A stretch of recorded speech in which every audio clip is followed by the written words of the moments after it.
My name's Plummer. I am 25 years old, born and bred Auckland boy. I grew up in South Auckland, born and raised to amazing parents. I was lucky enough to pick up a contract with Auckland Rugby in 2017, and ever since then I've been playing professional rugby for Auckland and the Blues. When I first came into professional footy, everything had gone really smooth for me. I'd never really dealt with a lot of failure, and then being given my first Blues crack, I was so excited just to be able to live the dream. But it didn't come easy, and there was a lot of pressure that came with it, and it really got to me mentally.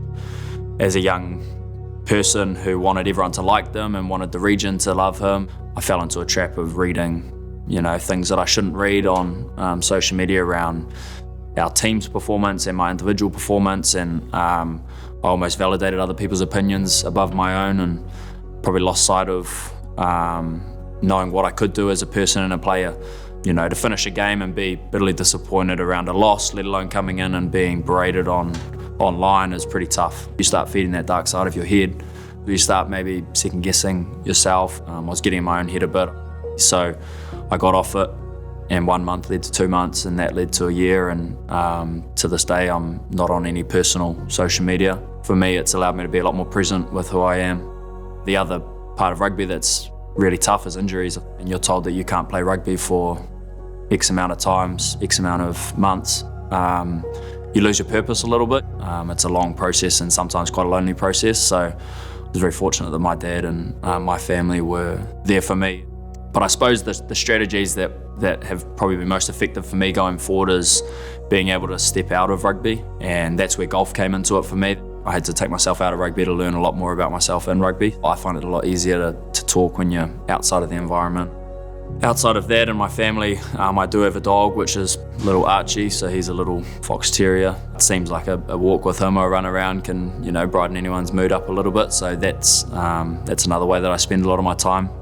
When I got injured in 2022, I couldn't play golf, so I thought the next best thing would be that maybe I'll make a couple of hats and have a bit of fun with it, and started making just a couple for myself, and then a couple of boys like those are pretty cool. And it's created my brand, which is called Next Shot Golf.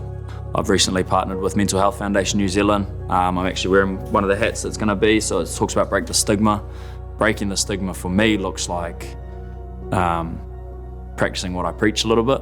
I just feel, especially as a young male, that if I'm able to talk about it, then it becomes a lot easier for other people to talk about it, and it gives them the confidence or the comfort that, hey, this isn't weird for me to be feeling like how I'm feeling, and I've seen it with mates and whatnot, that especially as a male, trying to be vulnerable to people with your emotions is really tough, and it feels like a very scary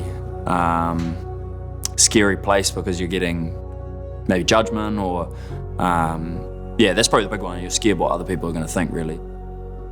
I've always said that you need a small circle to survive in this game, and I've been lucky enough with my family that they're all really tight.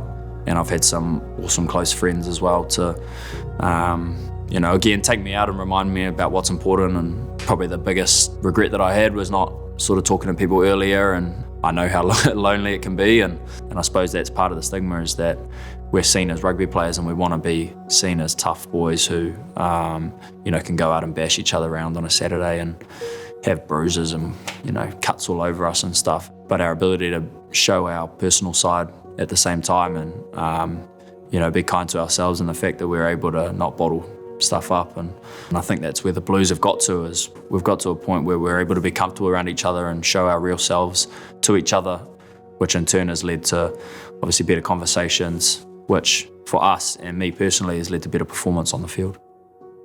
It's probably why I'm so passionate about mental health advocacy going forward, and not just in sport but in life.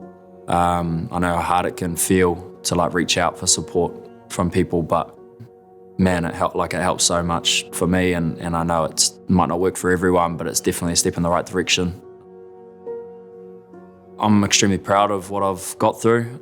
Grown a lot as a person in this mental space. It allowed me to bring back a lot of perspective to what I do, and how lucky I am to do what I do and be in the position to play rugby for a living. And whether it's rugby, whether it's soccer, whether it's cricket, netball, whatever it is, I think if there's a genuine love for what you do or what you aspire to be, as long as you've got that genuine passion and reach out for help and bring it back to who you are as a person, then it'll take care of itself.